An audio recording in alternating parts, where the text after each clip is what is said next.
Hey guys, welcome back to One trade.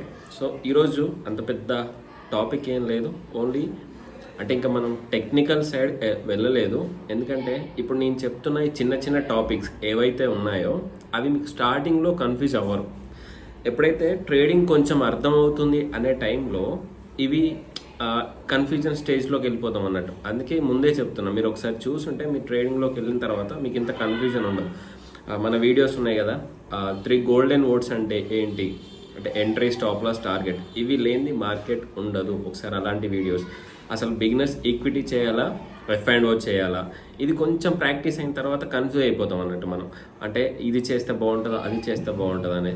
Next మీరు మార్కెట్లోకి రాకున్నా పర్లేదు, వీటికి దూరంగా ఉండడం తెలుసుకో అంటే అసలు మార్కెట్లో రాకున్నా పర్లేదా అంటే వీటికి ఏవైతే దూరంగా అంటే ఇప్పుడు ఆన్లైన్ కాల్స్ కానీ సో అవన్నీ ఉంటాయి కదా, అవి వీడియోస్ చూడండి.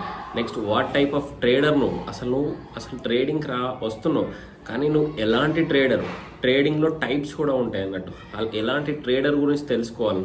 ఇవి కొంచెం ఎంటర్ అయిన తర్వాత కన్ఫ్యూజన్ క్రియేట్ అవుతుంది. అందుకే మీరు ముందే చూసారనుకోండి, మీకు అంత నెగిటివ్ కన్ఫ్యూజన్ ఉండదు. సో అలా నువ్వు ట్రేడింగ్లో సక్సెస్ అవ్వాలంటే ఏ type of trader, what type of trader, 1-2 వీడియోస్లో ఉన్నాయి మనకి. నెక్స్ట్ మార్కెట్లో వచ్చే ముందు తెలుసుకొని, చాలా మోసం చేయడానికి చాలామంది ఉంటారు అన్నట్టు. నెక్స్ట్ లైవ్ ట్రేడింగా, పేపర్ ట్రేడింగా, ఏది బెస్ట్, ఇలాంటి చిన్న చిన్న కాన్సెప్ట్లే, కానీ మీ మైండ్లో కన్ఫ్యూజన్ స్టేజ్లో చాలా ఎక్కువ ఉంటావు. అవి ఇప్పుడు కాదు, కొంచెం లాస్, ఏదైతే మీరు అమౌంట్ లాస్ అవుతారో అప్పుడు వెనక్కి వెతుకుంటారు అన్నట్టు. అబ్బా నేను ఏది చేస్తున్నా, ఏది చేయాలి అనే కన్ఫ్యూజన్ స్టేజ్ ఉంటుంది. కాబట్టి మీరు అందుకే ముందే చెప్తున్నాను, అప్పులు తీసుకొని మార్కెట్లో పెట్టొచ్చా, పెట్టకూడదా, నెక్స్ట్ మార్కెట్ నేర్చుకోవడానికి లక్షలు కావాలా వద్దా, ఇలాంటివి అంటే ఎవరు చెప్తారనుకుంటాం వేరే వాళ్ళు కూడా, కానీ నాకైతే నా ఓన్ ఎక్స్పీరియన్స్తోని ఇలాంటివి చాలా ఇంపార్టెంట్, ఈ టాపిక్స్ అనేవి చాలా ఇంపార్టెంట్ అనిపించింది. నెక్స్ట్ ఒకరికి ఎన్ని డిమ్యాట్ అకౌంట్ ఉండాలి, ఇది మ్యాక్స్ ఎవరు చెప్పరు, సో నేను చెప్పాను ఎన్ని డిమ్యాట్ అకౌంట్స్ ఉండాలి ఇలా. సో ఇది ఆ తర్వాత మీరైతే మంచిగా ఫోకస్ చేయండి, నేర్చుకోవడానికి ట్రై చేయండి. నేను ఇంకా చాలా చెప్పేది ఉంది మార్కెట్ గురించి. జస్ట్ మనం ఏంటంటే ఓవర్ వ్యూ మాట్లాడుకుంటున్నాం. స్టార్టింగ్లో కన్ఫ్యూజన్ స్టేజ్లో ఏవైతే కన్ఫ్యూజన్ టాపిక్స్ ఉంటాయో అవి మాత్రమే చెప్తున్నా. ఇంకా అసలు టాపిక్ స్టార్ట్ చేయలేదు మన యూట్యూబ్లో. ఇంకా లర్నింగ్ కానీ, సైకాలజీ కానీ, చార్ట్ ప్యాటర్న్స్ కానీ, టెక్నికల్ అనాలిసిస్ కానీ, ఫండమెంటల్ అనాలిసిస్ కానీ, సో ఇవన్నీ ఇంకా చాలా ఉన్నవి చూడాల్సినవి. చూద్దాం, చేద్దాం. ప్రజెంట్ ఈరోజు నేను చెప్తున్న, జస్ట్ డిస్కస్ చేస్తున్న టాపిక్ ఏంటంటే, అసలు ట్రేడింగ్లో మోస్ట్ ప్రియారిటీ దేనికి ఇవ్వాలి, మనం ఫండమెంటల్ అనాలిసిస్ ఇవ్వాలా, టెక్నికల్ అనాలిసిస్ ఇవ్వాలా, ట్రేడర్స్ బిగినర్సే మన ఎక్కువ ఫోకస్ బిగినర్స్ పైనే. అందుకే సింపుల్గా చెప్పుకుంటాం, దేనిపైన ఫోకస్ చేయాలి, ఫండమెంటలా, టెక్నికలా. సో మనం ట్రేడింగ్ చేస్తున్నప్పుడు ఫండమెంటల్ కంటే టెక్నికల్ అనాలిసిస్ పైన చేస్తాం. ఇన్వెస్ట్మెంట్ చేసేప్పుడు ఫండమెంటల్ పైన ఫోకస్ చేస్తాం. ఈ 2 పాయింట్స్ గుర్తుపెట్టుకోండి. మళ్ళీ మనం వీడియో మాట్లాడదాం.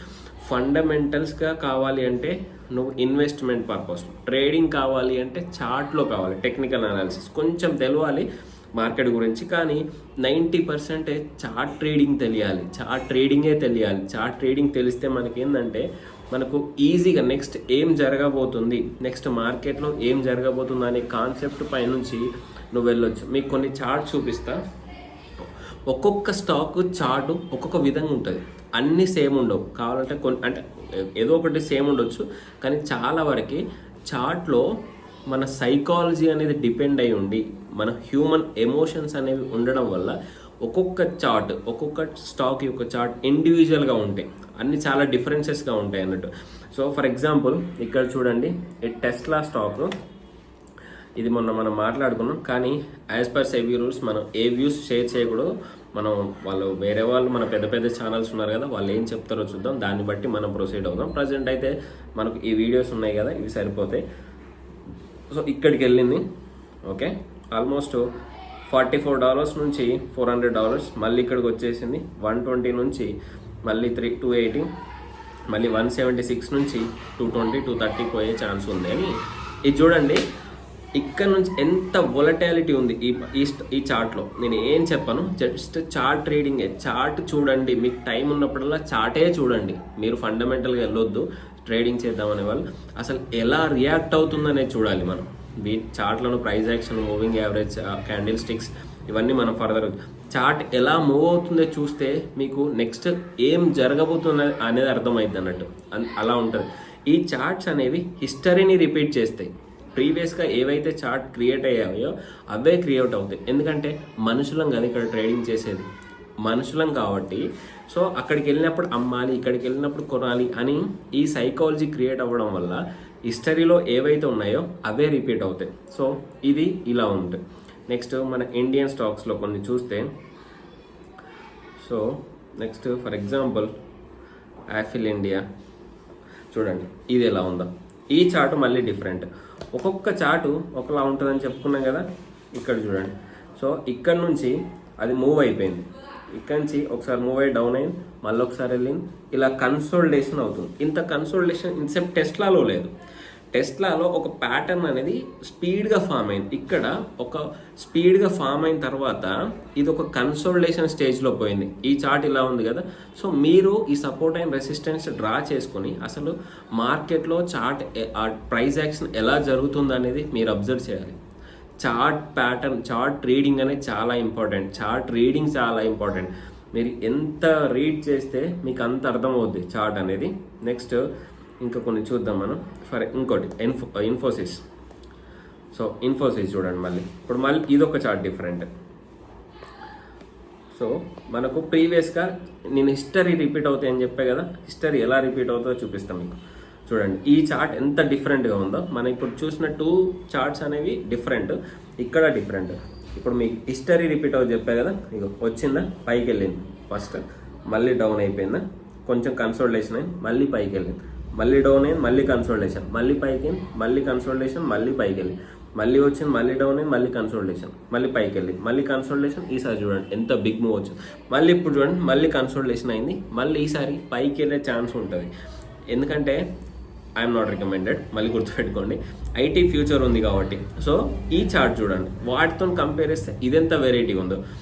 ఒక్కొక్క చార్ట్ ఒకలా ఉంటుంది, మీకు అబ్జర్వ్ చేసుకోవాలి. మీరు ప్రతిరోజు చార్ట్ రీడింగ్ చేయాలి. చార్ట్ రీడింగ్ చేస్తే ఏమవుతుంది అంటే మీకు నెక్స్ట్ ఆ చార్ట్ ఎలా మూవ్ అవుతుందో ముందే ఎక్స్పెక్ట్ చేస్తారు మీరు, అలా ట్రేడింగ్ తీసుకుంటాం అన్నట్టు. ఈవెన్ ఎవరైనా అలానే చేస్తారు, చార్ట్ రీడింగ్ చేసేసి నెక్స్ట్ మూవ్ ఎలా ఉండబోతుంది అపార్ట్ ఫ్రమ్ ఫండమెంటల్. నెక్స్ట్ ఎక్కడి నుంచి మూవ్ అవుతుంది, ఫండమెంటల్స్ బ్యాడ్ ఉన్నా కూడా కొంచెం ఫండమెంటల్స్ అటు ఇటు అయినా కూడా ఒక ప్రైజ్ యాక్షన్, ఒక సపోర్ట్ దగ్గర పెద్ద వాళ్ళు ఎంటర్ అవుతూ ఉంటారు.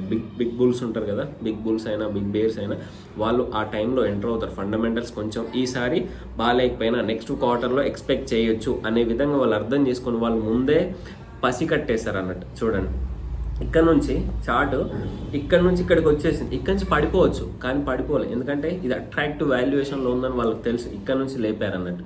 సో మనలాంటి రిటైలర్స్ కొంటే లేవో స్టాక్లో, సో కొంచెం పెద్దవాళ్ళు ఎఫ్ఐఎస్ డిఐఎస్ వాళ్ళు కొంటేనే చార్ట్లు అనేవి మంచి మూమెంట్ అనేది హెవీగా ఉంటుంది. నెక్స్ట్ ఇప్పుడు లారస్ ల్యాబ్స్, ఇది కూడా చూడండి. సో ఇది ఒక డిఫరెంట్గా ఉంది. ఇక్కడ నుంచి స్టాక్ కొంచెం పెరిగేసి పడిపోయింది కదా, మళ్ళీ ఇక్కడి నుంచి పెరిగేసి మళ్ళీ పడిపోయింది, మళ్ళీ ఇక్కడి నుంచి పెరగాలి. సో ఇలా అన్నట్టు, ఇలా పెరిగి పడిపోవడం ఇవన్నీ ఒక్కొక్క చార్టు ఒకలా డిఫరెంట్గా ఉంటూనే ఉంటుంది. సో నెక్స్ట్ టాటా టెక్నాలజీస్, ఇది రీసెంట్గా ఐపీఓ వచ్చేసింది, ఇది వచ్చిన కాంచి పడుతూనే ఉంది అన్నట్టు.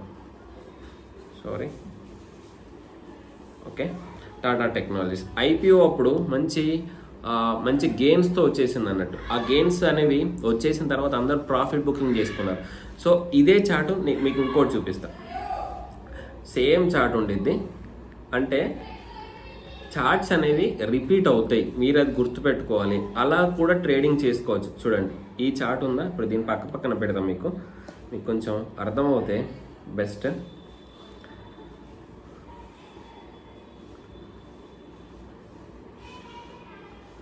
ఓకే, ఇక్కడ గాంధార్ ఉంది కదా, నెక్స్ట్ మనం టాటా టెక్ పెట్టేసుకుంటాం.